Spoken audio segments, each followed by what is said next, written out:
Decimosegundo día, la Navidad y la pobreza del sacerdote. Vamos a meditar hoy este aspecto de la pobreza de Cristo y la pobreza del sacerdote.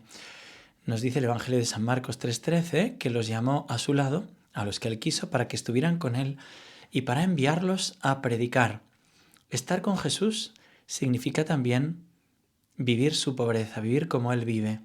Y nos comenta el cardenal Raniero Cantalamessa, hablando de pobreza, la transición del Antiguo al Nuevo Testamento marca un salto cualitativo. Se puede resumir de la siguiente manera. El Antiguo Testamento nos presenta a un Dios para los pobres. El Nuevo, un Dios que se hace él mismo pobre. El Antiguo Testamento está lleno de textos sobre el Dios que escucha el clamor de los pobres, que tiene misericordia de los débiles y los pobres, que defiende la causa de los desdichados, que hace justicia a los oprimidos. Pero solo el Nuevo Testamento nos habla del Dios que se hace uno de ellos, que elige para sí mismo la pobreza y la debilidad. Jesucristo, el cual, siendo rico, se hizo pobre por nosotros. 2 Corintios 8:9. De este modo están claros los dos componentes esenciales del ideal de la pobreza bíblica: ser para los pobres y ser pobre. Dice el cardenal, fue el Concilio Vaticano II el que puso en primer plano el discurso sobre Iglesia y pobreza. En la Constitución sobre la Iglesia leemos a este respecto: pero como Cristo realizó la obra de la redención en pobreza y persecución, de igual modo la Iglesia está destinada a recorrer el mismo camino. Cristo fue enviado por el Padre a evangelizar a los pobres y levantar a los oprimidos, para buscar y salvar lo que estaba perdido. Así también la Iglesia abraza con su amor a todos los afligidos por la debilidad humana. Más aún reconoce en los pobres y en los que sufren la imagen de su fundador pobre y paciente. Se esfuerza en remediar sus necesidades y procura servir en ellos a Cristo. Lumen Gentium 8. En este texto se unen las dos dimensiones, ser pobre y estar al servicio de los pobres. Aunque Jesús normalmente vivió conforme al modo de vivir normal de su época en Nazaret, como un trabajador de sus manos, Jesús tuvo momentos de extrema pobreza, como es en Belén o es en la cruz. Creo que nos puede ayudar hoy entrar en la composición del lugar del nacimiento. Lucas 2, 1 y siguientes. Sucedió en aquellos días que salió un decreto del emperador Augusto ordenando que se empadronase todo el imperio. Este primer empadronamiento se hizo siendo Cirino gobernador de Siria. Y todos iban a empadronarse, cada cual a su ciudad. También José, por ser de la casa y familia de David, subió desde la ciudad de Nazaret en Galilea a la ciudad de David, que se llama Belén, en Judea, para empadronarse con su esposa María, que estaba encinta.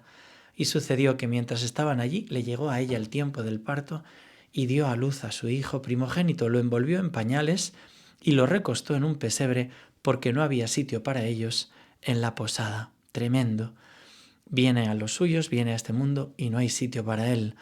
San Ignacio nos hace considerar el lugar y nos pide que nos hagamos un pobrecito esclavito indigno y que mire y considere lo que hacen, así como es caminar y trabajar para que el Señor nazca en suma pobreza y a cabo de tantos trabajos de hambre, de sed, de calor y de frío, de injurias y afrentas, para morir en la cruz, y todo esto por mí.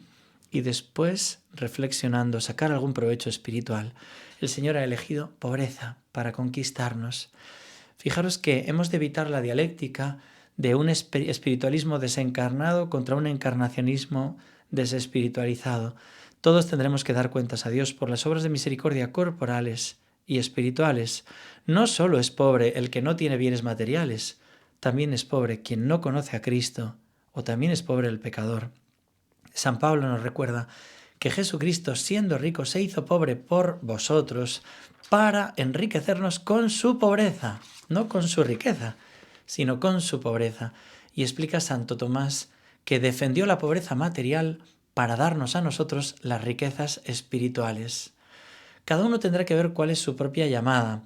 Por eso dice el cardenal Raniero, es necesario ciertamente tener en cuenta la doctrina de los carismas y de las diferentes funciones asignadas a cada miembro del cuerpo de Cristo.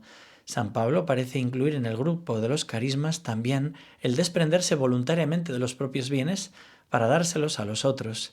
De hecho, el carisma es para él dar con sencillez, Romanos 12, 6, y el carisma es repartir los propios bienes entre los pobres, como lo son en el mismo contexto el don de profecía, el don de lenguas, el don de ciencia. Y cita 1 Corintios 13, 3. Pero en cualquiera de los casos, Todos estamos llamados a vivir la pobreza. Más de una vez he escuchado a algún sacerdote decir, oye, que yo no he hecho voto de pobreza como los religiosos, ¿no? Pero nosotros también escuchamos la palabra que nos dice, bienaventurados los pobres, porque vuestro es el reino de los cielos, Lucas 6:20. O aquello que nos cuenta Jesús, el reino de los cielos es como un tesoro escondido en un campo. Un hombre lo encuentra y lleno de alegría va a vender todo lo que tiene y compra el campo, Mateo 13. Si hemos descubierto el tesoro, quieres venderlo todo para conseguirlo. Nuestro peligro será también como el del joven rico, que a la petición de Jesús de venderlo todo y darlo a los pobres, se marchó triste porque tenía muchos bienes. Ay de vosotros los ricos, ya habéis recibido vuestra paga, dice Lucas 6:24. Habéis recibido ya vuestro consuelo, como Abraham le dijo al rico Epulón. Es decir, ya no hay nada que esperar. No hay otro futuro que el del juicio final. Tuve hambre y no me disteis de comer. Mateo 25:42. Fijaros que el Señor le dice a la Beata Concepción Cabrera de Armida, quiero una reacción viva, palpitante, potente y poderosa del clero por el Espíritu Santo. Quiero renovar el fervor en los corazones dormidos. Quiero extinguir la impureza, el lucro, la avaricia, la codicia, el mundo, en fin, que se ha infiltrado en muchos corazones de los míos. Este cúmulo de vicios en los corazones de los que me pertenecen hace que se entibie su fe y que vivan arrastrando su vocación sacerdotal. ¿Y cuál es el remedio? El Espíritu Santo en general, pero en particular su remedio está en la oración, en esas horas de trato íntimo conmigo, en las que yo derramo mis luces con más abundancia, en las que me acerco a los corazones y los comunico mi espíritu, y los conforto y los ilustro y los enciendo, y les facilito con mi amor el camino del deber, el espinoso sendero que deben recorrer sacrificándose. Un sacerdote ya no se pertenece, es otro yo, tiene que ser todo para todos, pero ha de santificarse primero, que nadie da lo que no tiene y solo el santificador santifica. Fijaros, ¿no? Ya no nos pertenecemos, ¿no? Ni bienes exteriores ni interiores, todo es del Señor. Y comenta el cardenal Raniero, canta la mesa, para el sacerdote y el levita del Antiguo Testamento, el ideal era tener a Dios como su única heredad. Uno de ellos dice en el Salmo, el Señor es el lote de mi heredad y mi copa, mi suerte está en tu mano. Me ha tocado un lote hermoso, me encanta mi heredad. En la división de la tierra prometida, los sacerdotes y levitas no recibieron una parcela de la tierra como los demás, porque el Señor tenía que ser su heredad, y dado que los lotes se distribuyeron por sorteo, el levita dice que la suerte ha caído para él, en lugares hermosos, y la heredad reservada para él le encanta.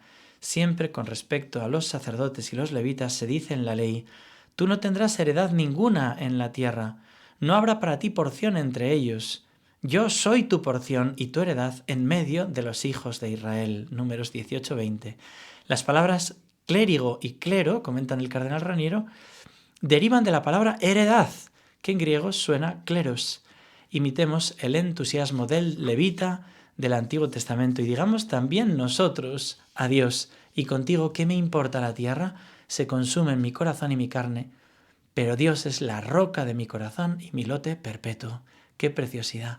Esto es la segunda conversión, ser los Anawim, los pobres de Yahvé que iban por aquellas tierras viendo aquellos dioses enormes de Egipto con su burrito y diciendo, levanto mis ojos a los montes, ¿dónde pondré mi auxilio? Mi auxilio viene del Señor, que hizo el cielo y la tierra. La pobreza que no solo es poner la confianza en los bienes materiales, sino que tampoco se pone en ninguna de las cualidades que uno pueda tener, solo pone la confianza en el Señor.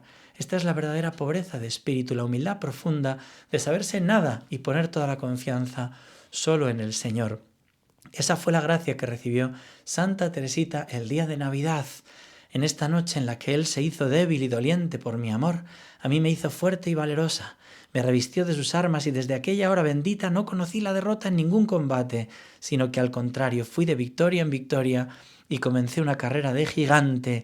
Aquella noche de luz comenzó el tercer periodo de mi vida, el más hermoso de todos, el más lleno de gracias del cielo. Sentí en una palabra que entraba en mi corazón la caridad.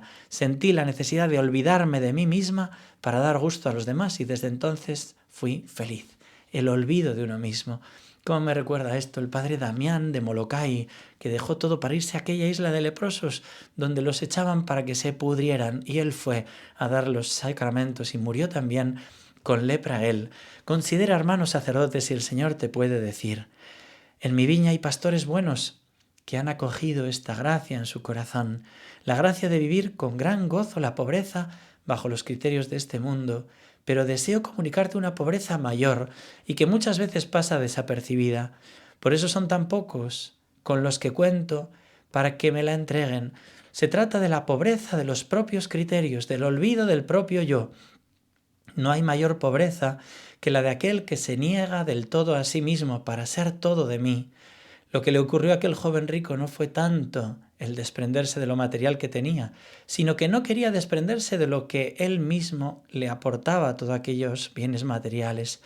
Considera, sacerdote mío, si estás apegado a las riquezas de tus propios criterios, proyectos, puestos, o apegado al deseo de ser admirado. Esta es la pobreza que más busco en los corazones de los míos, el olvido de ellos mismos, para entrar solo en mí. Y vamos a responderle diciendo: Señor, no permitas que me pase como al joven rico, o peor, como al rico Epulón. Haz que pueda vivir pobre como tú, no confiando en los bienes materiales ni en nada mío, que confíe totalmente en ti y sepa vivir desprendido. Concédeme mi segunda conversión, olvidado de mí mismo, poniendo la confianza totalmente en ti. Y hasta mañana, si Dios quiere, querido hermano sacerdote.